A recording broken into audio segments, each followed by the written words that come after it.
It was a great game, great environment out there. The community definitely showed out, and it was just amazing to play in front of everybody.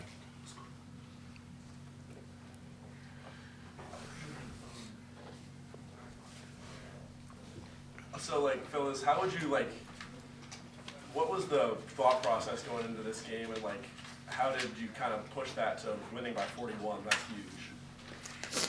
Coach kept telling us, like, records don't matter. He was just saying, like, nothing else matters. Like, don't make this game bigger than it is. Don't worry about the records. Don't worry about maybe, like, their percentages or stats, because at the end of the day, they all at that school for a reason. They all good basketball players, so just not to, like, downplay the game at all, but at the same time, don't make it a bigger deal than it is. Yeah, I mean, I think we were able to learn our lesson from last game.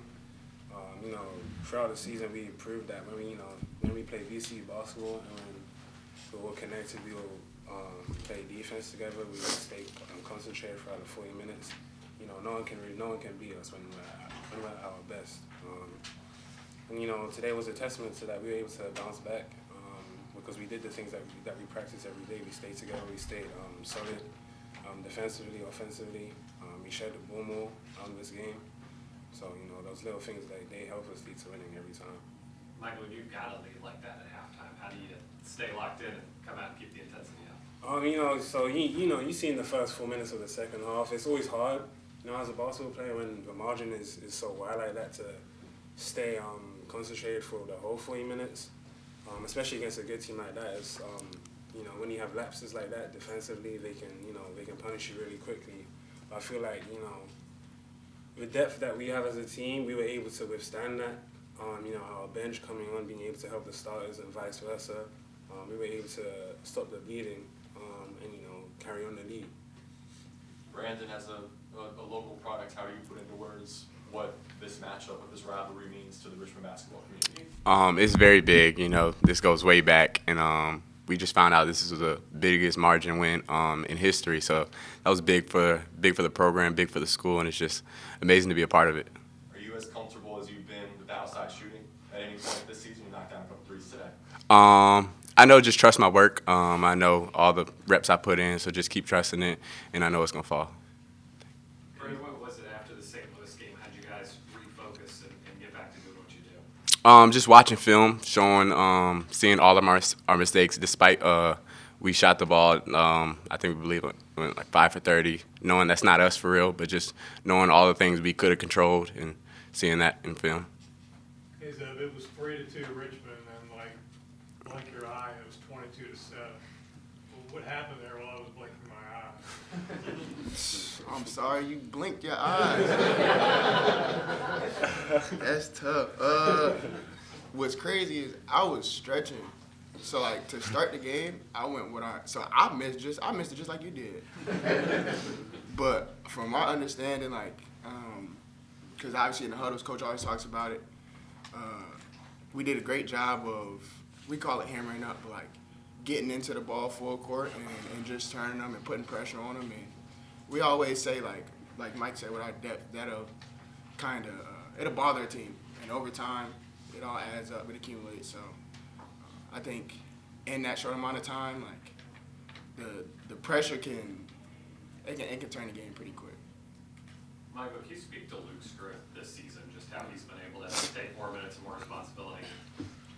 So for me, I've known him for way longer before VC, so it's even more crazy to me, his growth from when he first started playing. Because we basically started at around the same age. We've known each other for a long time. So seeing his growth from then till now, it's amazing. And it really has helped our team. He's helped below and firm as well. After Toby leaving, that was always we had the questions around like who's gonna be able to back up firm, support him, and he's done a great job of that. I feel like everyone here in the staff and the teammates, we've given him confidence every day, knowing how he can help the team and help us win. So yeah, it's great to see that. Obi had his first field goal, and I think his first assist too late on there. Talk about the pride that y'all take collectively, and that was a cool moment. He passed it to you. You dunked the ball, yeah. I mean, same with Obi. He's been here with us every day, man. He's been on the scout team. He works completely hard. And obviously in his position, you know, it's hard when, you know, like most games, you're not going to be able to play, you know, the minutes that you would really like to. But he's always been supportive. He's been one of the best teammates on the team since I've been here. He's my closest friend.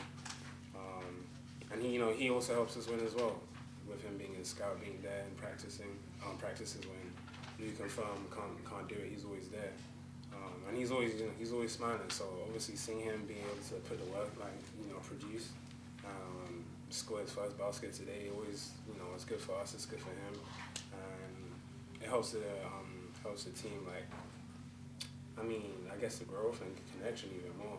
Just seeing everyone be able to win. And with a 41-point victory like this one, how do you kind of keep from reading your own headlines going into LaSalle?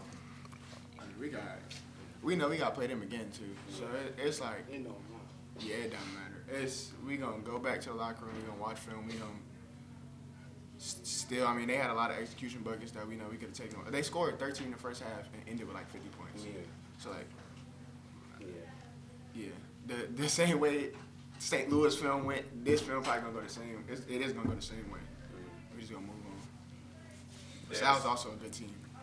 They had a 6-0 run there, I think early in the second half. You alluded to that, Zeb, and then Coach called a timeout.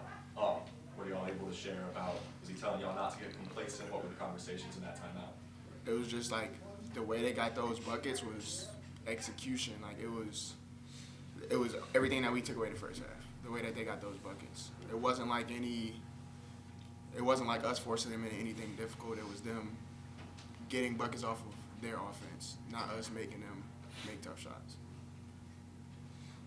Anything else for the guys? Brandon, your early three seemed to kind of ignite the crowd a little bit. Kind of felt like one of the turning points when you guys really turned it on there in the first half.